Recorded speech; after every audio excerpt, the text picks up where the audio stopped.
All right, here we go. So we're going to bounce between this and Desmos. And also for the graphing today, for the classwork, you're going to be able to use Desmos and then copy it over onto, transfer it on the graph paper. That's why I say grab some graph paper, at least a couple pieces. Okay.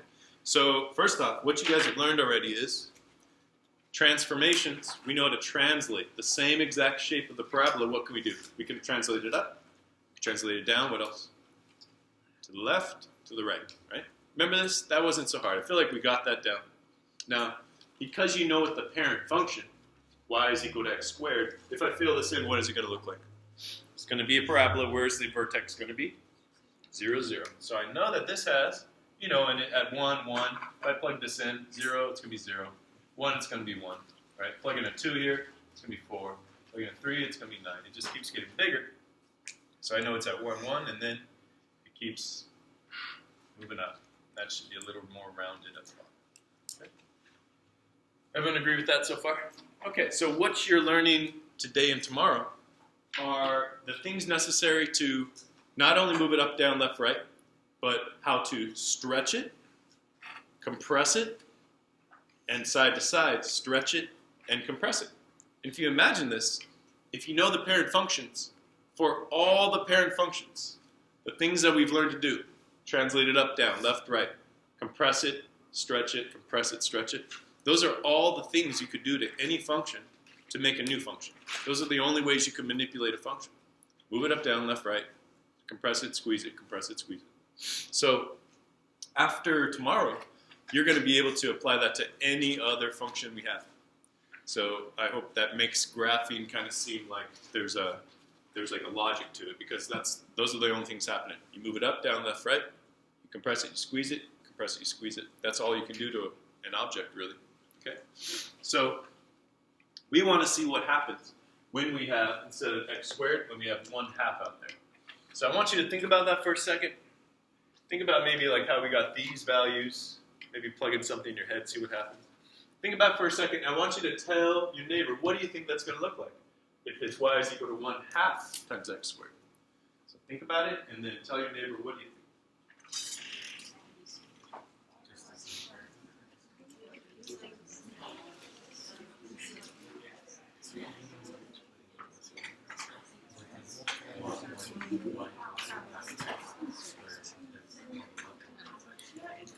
Good.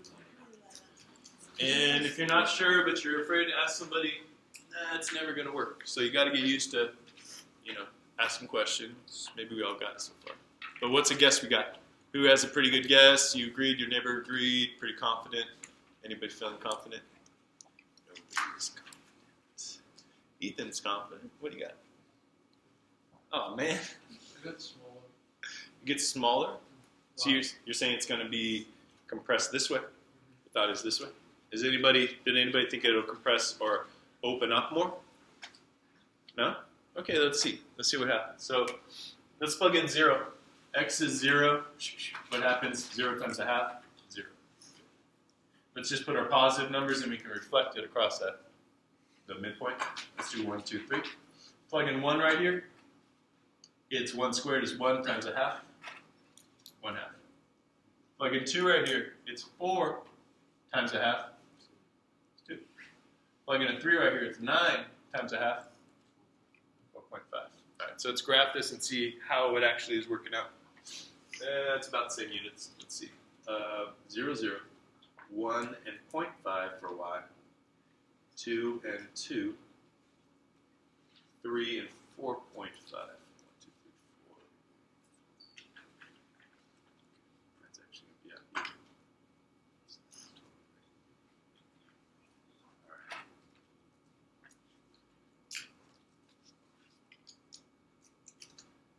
So what actually happens when we have a 1/2 out there? It gets because we're only today talking about vertical actions. What's happened is it's been squished, it's been compressed, and it becomes a little bit wider. Okay. Now, you won't have to use the tables too often. I was hoping to show the parent function in this one where it's slightly modified to see what happens. But that's basically what a vertical stretch is going to be. We're going to take the whole function. We're going to multiply it by some k value, some vertical stretch value. Okay, it's going to make our new values from it. We'll do enough of these. After these two examples, it'll be more intuitive. I'm going to show you on Desmos, so don't worry if it's still a little cloudy. Okay. Still cloudy? A little overcast? Vertical stretch compress. That's what we're doing. That's what I started to show you with the example. All you do is you take the entire function, you multiply it by your k value. So let's see what we have. Here's our function. K value of 2. What are we going to do with the 2? Since we're taking the function and multiplying by k, this function, f of x, is equal to this. You see? F of x is this. F of x is that. Okay. So what I can do is, since it's f of x times k, I take the f of x, I multiply it by a 2, I distribute it, and I have my new function, which I'll call g of x, so I don't get confused.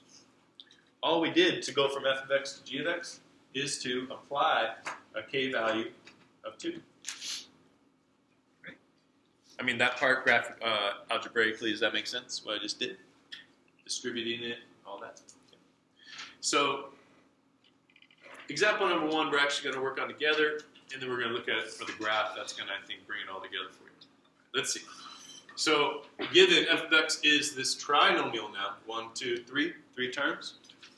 K is 3. We need to find g of x, which is going to be f of x times 3. When we're doing the vertical stretch, we always take the function, we just multiply it by something. Okay. You can think of that too. Vertical stretch is up and down. That's talking about our y values. So essentially we're taking f of x, we're taking our y quantity, multiplying it by k. So let's see what we do. We're going to set it up as 3 times x squared plus 3x minus. Go ahead and distribute that for me. Get your new function, and then we're going to see how it applies. So I think it came back after I had kind of like given context. So before we learned how to do this, we learned how to translate it up, down. Nothing changed with the shape, right? Right, left, nothing changed. So that's half of the picture. This is the other half. Today we're doing it where we're stretching it vertically, compressing it vertically. Tomorrow we're going to stretch it horizontally, compress it horizontally. But today, main thing is to know we're just dealing with up and down.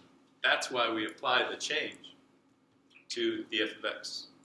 Up and down has to do with y. F of x is talking about that y. Okay. All right, distribute this for me. Get your new g of x. 3x squared plus 9x minus 3. Who feels good with that one? Good? So look what I've done up here. This is what you'll do when you get to Desmos. I want you to actually copy this down what I wrote. I wrote down this function. Y is equal to k times the expression, and we have the standard form of the equation here. So you have ax squared plus bx plus c. That's our standard form of the quadratic. So when I do this, let me see if I can film on time. Whoa. Okay. Yeah, they can kind of see it. So when I do this, look what I have. I create all these sliders. It's going to ask, do you want to create all the sliders? Say yes. Then I have a slider for my k value applied to my f of x. I have my a, my b, and my c that I can change around. So if we look up here in our original, a is 1, that's what I have it set on. B is 3, that's what I have it set on. C is -1, that's what I have it. So this red line, that's our original graph. The red line is the original graph. Okay.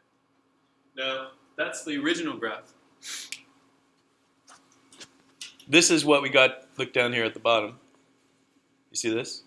That's what we got as our new function. Let's see how it looks. Ah, you see that? Closer. What has happened? Tell your neighbor, describe what's happened between the red function, which is where we started, and the green function after we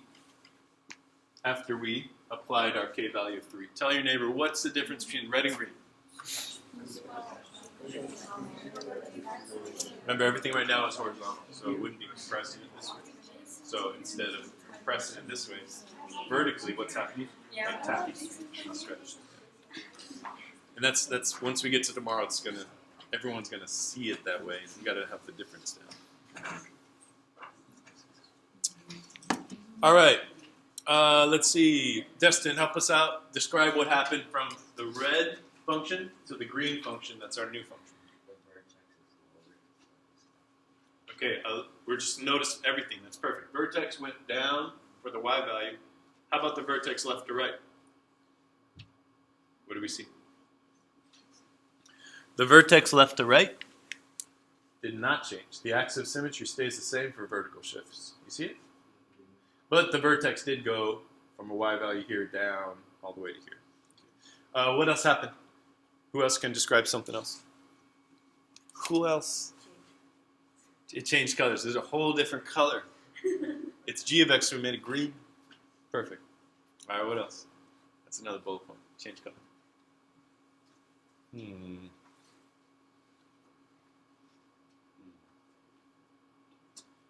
I heard people tempted. They're saying, well, it was squeezed in, right? That's tomorrow. Sometimes horizontal compressions look like vertical stretches. Because if I take this red function here and I stretch it, it pulls everything a little closer towards a straight line. Okay. Now you may not believe me with this, so let's see what happens. Well, let's see.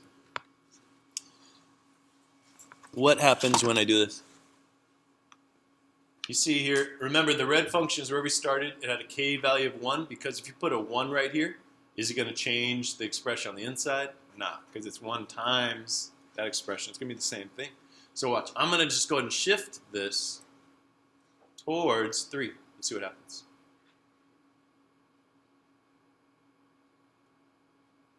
What happened to the red one? It matches our new function that's green because all I did for this new function was, as we did algebraically, I just put my k value of 3 and I distributed it out. So what I just did was, up here, where you can change the k value out front, the k value here I put in as 3, and that would match this function down here. But our original function, when I had a k value of 1, that's because the k value doesn't affect anything. And the red to the green is what we're looking at. The green has been stretched vertically.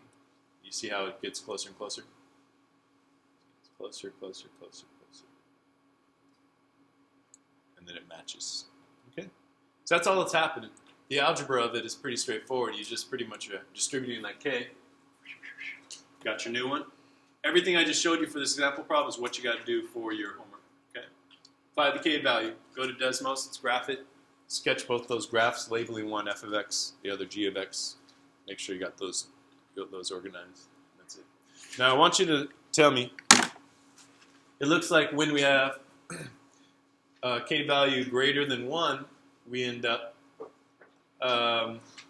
stretching it, and it ends up being a little more narrow because it's being stretched up. Tell your neighbor what's going to happen when the k value, when I move this over so the k value is between 0 and 1. It's going to be a fraction. Tell your neighbor, what do you think is going to happen to this red line if the red function here, if I change my k value to be a fraction? Tell your neighbor, what do you think?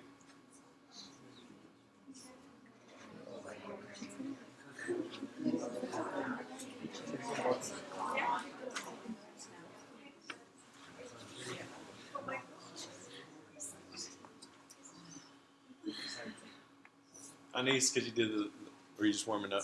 So a little dance. Anais, what's going to happen when it's a fraction? What do you think? Yes, let's see. You guys ready? Doesn't matter. Oh, fraction. Whoa. Whoa. Getting bigger. And that's as wide as I can get it before it goes to 0. Now, why the heck is this 0 a flat line? 0. That's where 0 is. Here's where 0 is. Now, where does the 0 go in this function? The 0 is this k value. What is 0 times anything? 0. 0. So y is equal to 0 is the 0 floor of a building where y is 0 every place along this line. So this is kind of where you could see manipulating a higher order function, we will end up with, we can convert it into a linear function. You know, I had some insight about that second period, but I think I'm going to hold on today. What's going to happen when k is negative? There it is. So it's a fraction, and then it gets narrower and stretched as we get further. Okay, so play that there. What happens? All right. So look at the vertex there. The vertex changes the y value of the vertex, but the x value is the same. This is going up and down straight on this line. Right? The vertex will always be on that line. All right? Is it okay?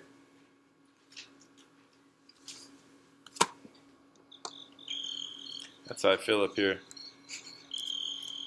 You guys are crickets. You thought it was real? It's a cricket. It's this.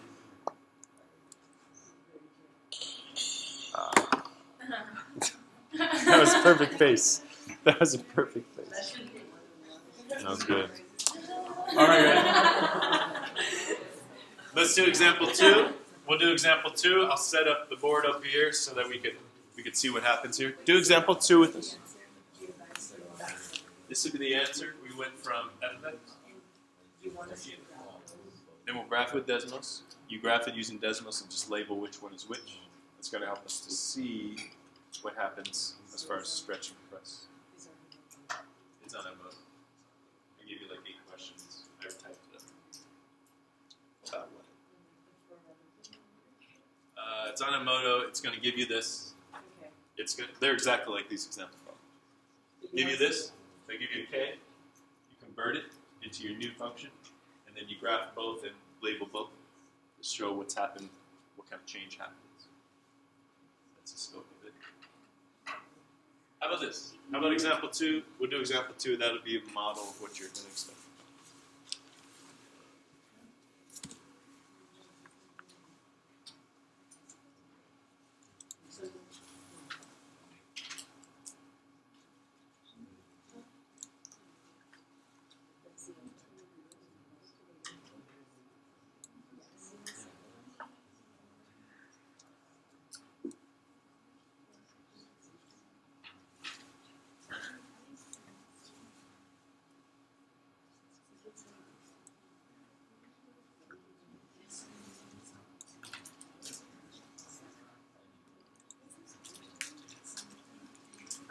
Okay, this is the original function.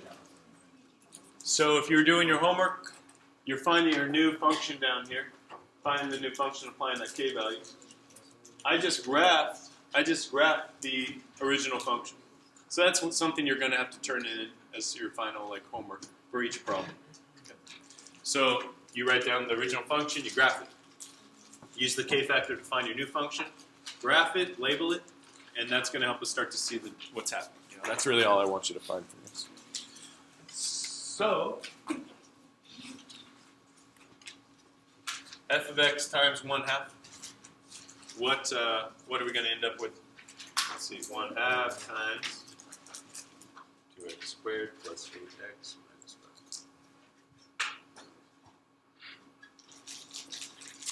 5. Let's see, it looks like we're with x squared plus 4x. I'm just cutting all these in half. I'm going to multiply them.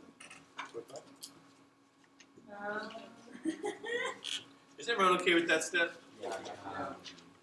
Okay. So you got helper if you need for classwork right next to you? I was like, never mind, I got it. So the confusion before was something totally... Because Okay, I won't make you say it. Raise your hand if you got this new g of x. Raise your hand if you got the new g of x. All right. So you guys are getting it. You're just a little tired today. I understand. Feel you? I literally feel it. All right, let's look up here. You see how on the bottom right here, I have our new function. Let's turn it on. And what happened to this function? We have the red as our original. The blue, the vertex moved up. It also is having an aspect of compression, so it gets wider. Okay. And let's see what happens here. I'm going to change my k value to be 1/2. So the red function is going to start to look like,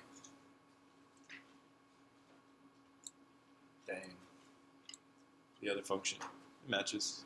All right. You see how I rounded about? I kind of did a roundabout here. Hope that helps. to see it in a bunch of ways. Thumbs up, sideways, down for this stuff. Yeah? Yeah? Okay, that's pretty good. Tomorrow we'll go over any homework we need to. Don't worry about that. We're going to do tomorrow horizontal compression stretch. And that's actually all we have to do for Unit 2. So starting next week, we'll just go ahead and... what's due Friday, guys? Projects, right? Projects. So I'm going to give you more time with that and less of a quiz. Might not be a quiz. All right, get to work. It's all on Emoto.